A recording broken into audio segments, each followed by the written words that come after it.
حدیث پاک کا مفہوم ہے کہ اپنے آپ کو، اپنی اولاد کو، اپنے مال کو اور اپنے خادموں کو بددعا نہ دو، کہ ہو سکتا ہے کہ وہ گھڑی قبولیت کی ہو اور تمہاری جو بددعا ہے اسے قبول کر لیا جائے۔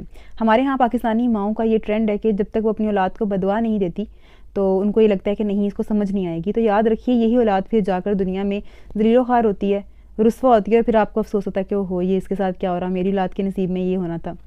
تو یہ ٹرینڈ جو ہے نا یہ ختم کر دیں۔ یہ پتہ نہیں آپ لوگ انڈیا سے یہ ٹرینڈ لے کر آئے ہیں یا کہاں سے لے کر آئے ہیں، افسوس کی بات ہے۔ اور پڑھی لکھی ماؤں کو بھی میں نے یہ کرتے دیکھا ہے، اور یہاں تک کہ پڑھی لکھی لڑکیوں کو کرتے دیکھا ہے، اپنے آپ کو بددعا دینا، کوئی مصیبت آ جائے تو ساتھ ہی موت مانگنا۔ تو یاد رکھیے اللہ تعالیٰ ایسی عورت کو پسند ہی نہیں کرتے۔ دین اسلام میں اس عورت کو پسند نہیں کیا گیا جو بددعائیں دینے والی ہوتی ہے، جو تانے دینے والی ہوتی ہے۔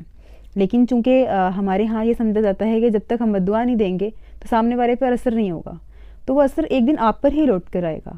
تو اس چیز کو دیکھیے اور سمجھیے کہ ہم جو چیز غلط لے کر چاہ رہے ہیں اس کو ضروری نہیں ہے کہ ہم نے غلط طرف ہی لے کے چلنا ہے۔